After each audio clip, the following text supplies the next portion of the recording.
Lecture on Pipeman on W4CY Radio.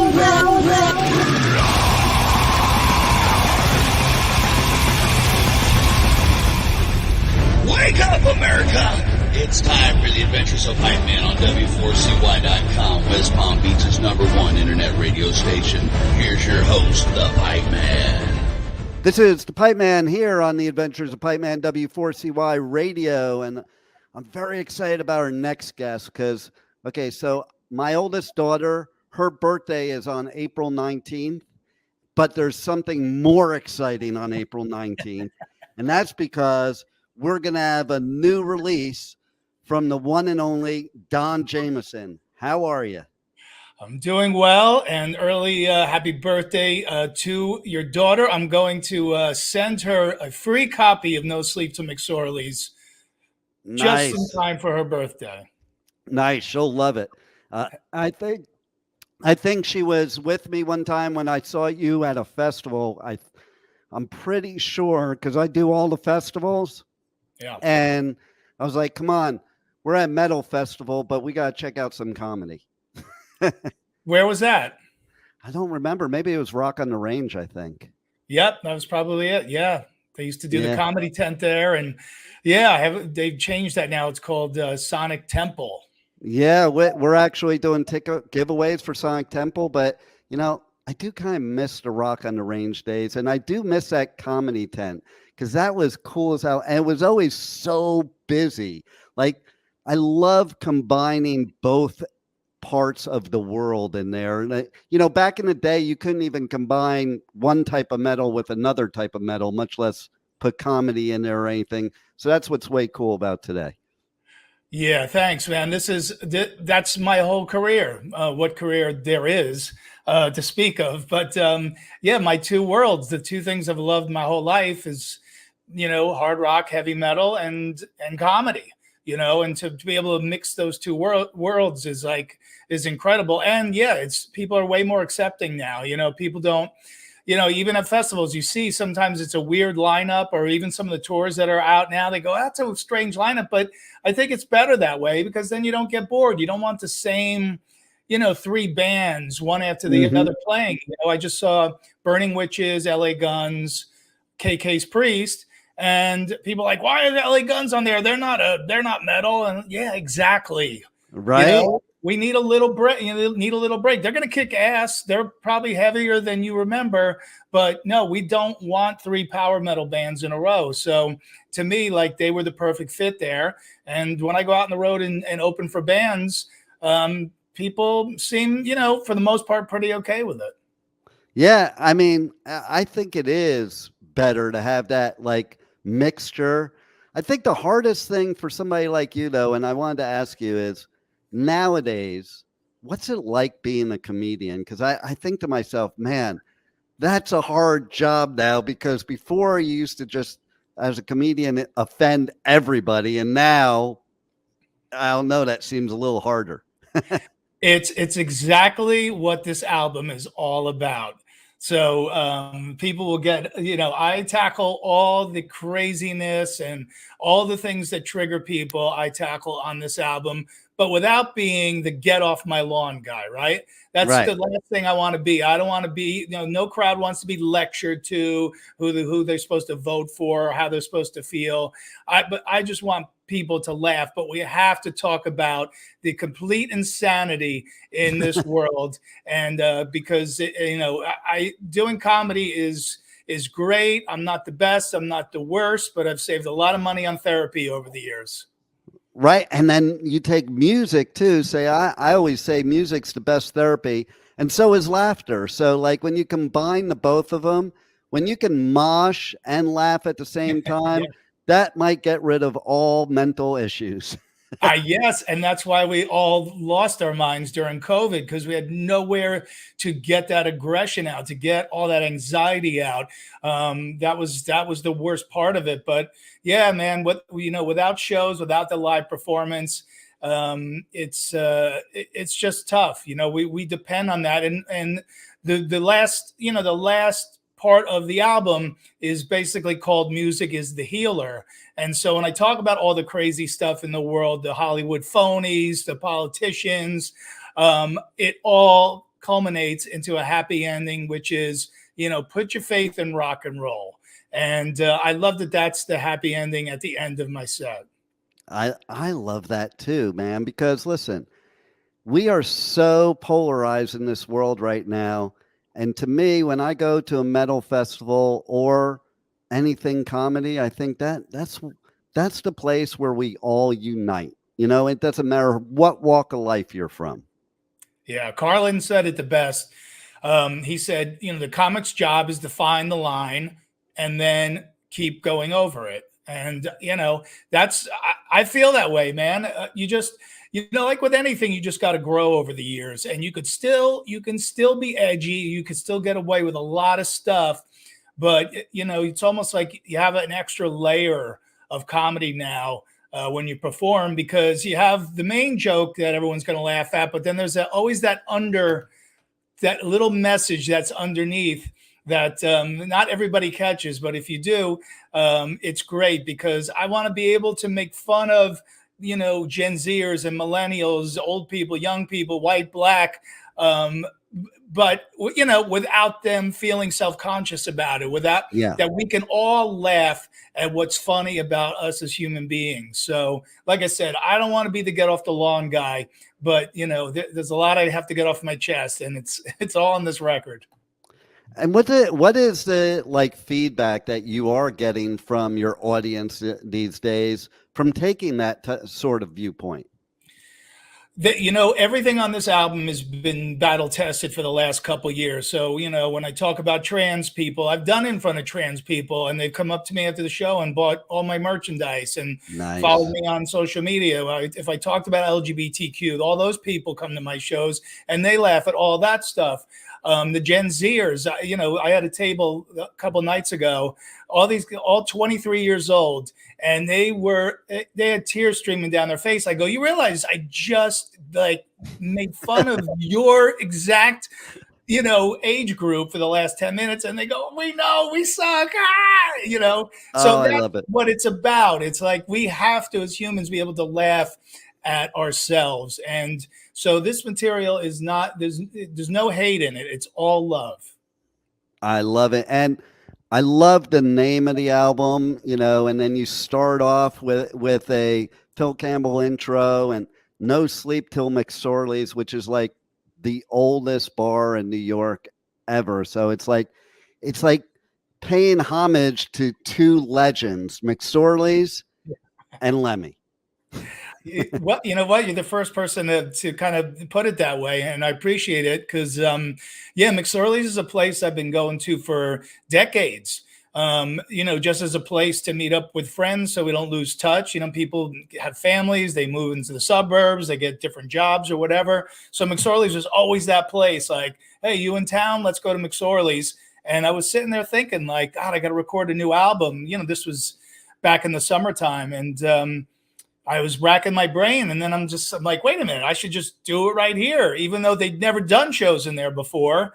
And within an hour of day drinking, I had the whole concept, I had McSorley sign off on it. I had got permission from Motorhead to use the logo and the artwork. I texted Phil about doing the guitar intro. I renewed my deal with Metal Blade, and so it just seemed like it was meant to be. And I'm so glad I did it there, because, this is humor for beer drinkers and hellraisers. I love it. And then I absolutely love that you've gotten back together with, I'll say, the boys, and you do That Rocks, because I personally miss that metal show. And man, I was watching a bunch of those episodes on YouTube, and I think everybody's got to check it out, whether you watched that metal show way back when or you're just watching this for the first time. I think it's still like killer talent, killer entertainment. And how did that all come about?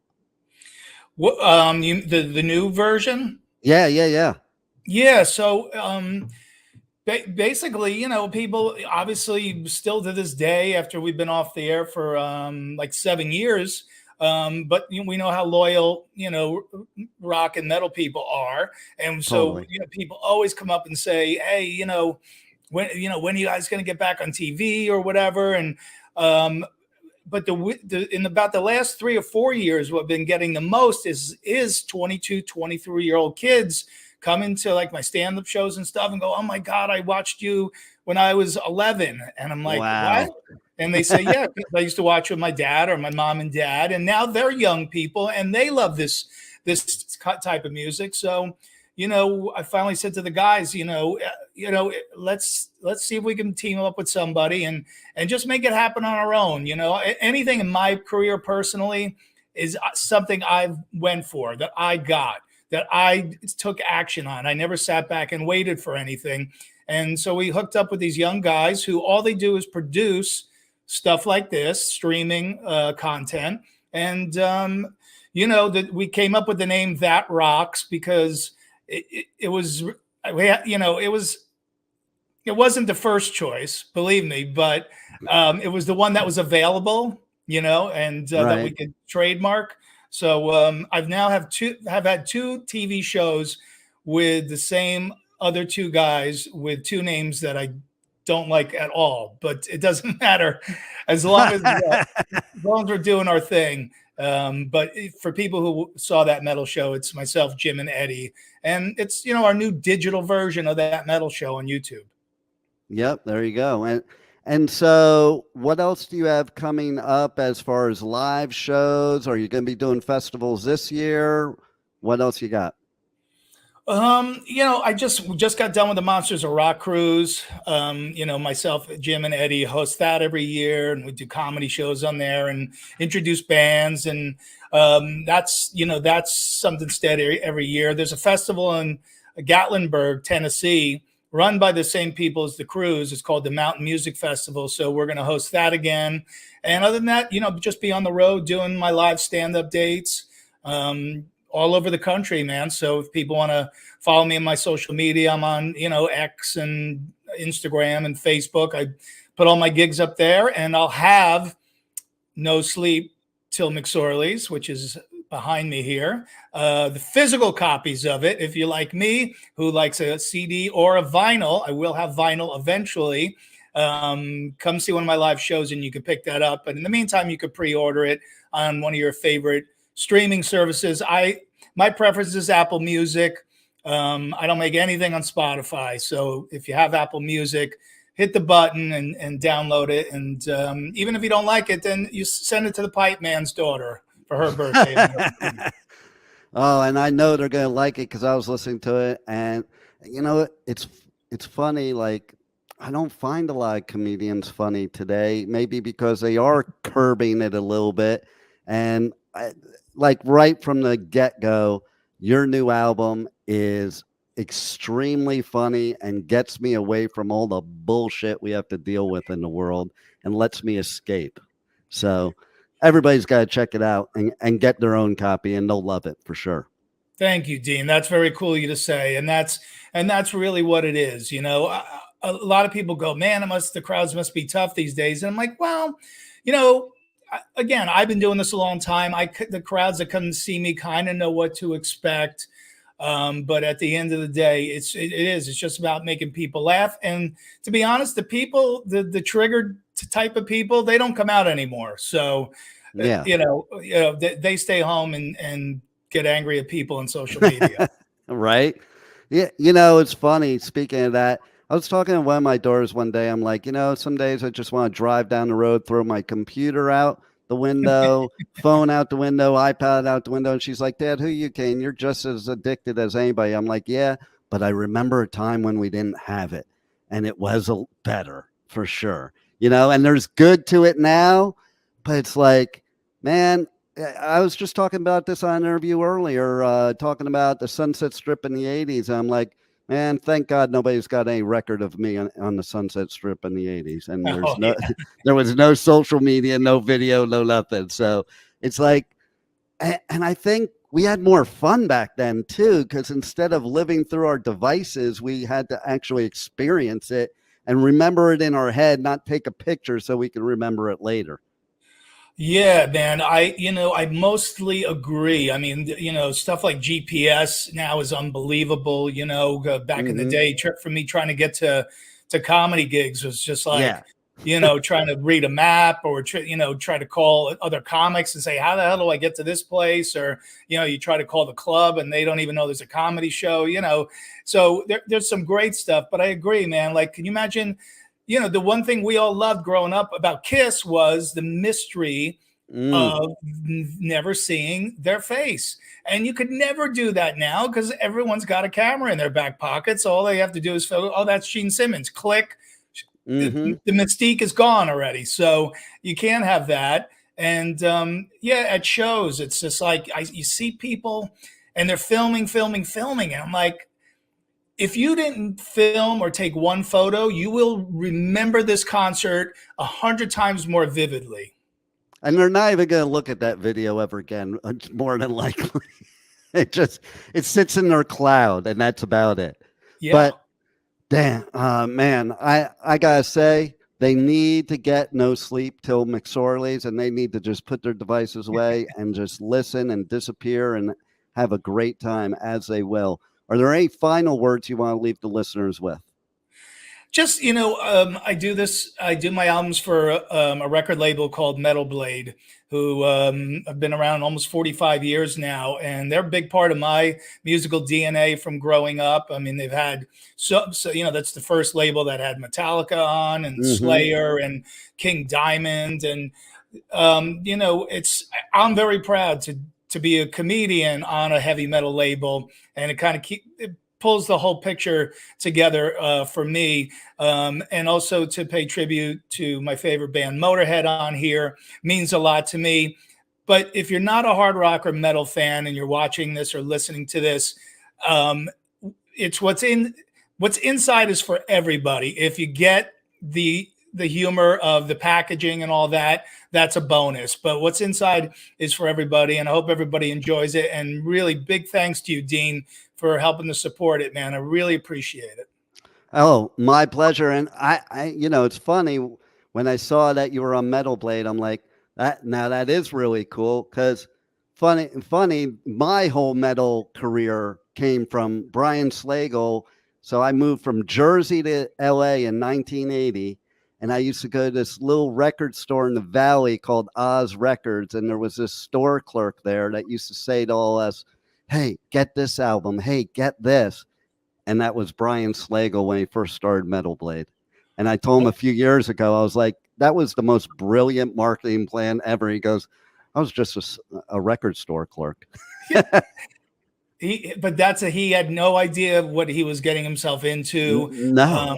I never had any idea what I was getting myself into. I just got up and told some jokes one night, and here it is 24 years later. And as we said at the top of the show, like all my worlds, collided in the right way. I couldn't have planned it better. And Brian Slagle, one of my close friends now, after all these years. And, like I said, I'm grateful to be on there. I'm sure I'm a good tax write-off for the label, but proud to be there nonetheless. Well, love it and love your comedy, and everybody's got to get your new album, and it drops on the 19th. Thanks a lot for all you do for us, not only in comedy, but in metal and rock and everything else. And thanks for being on the Adventures of Pipeman. Dean, thank you so much, dude. Have a great week. Thank you for listening to the Adventures of Pipeman on W4CY Radio.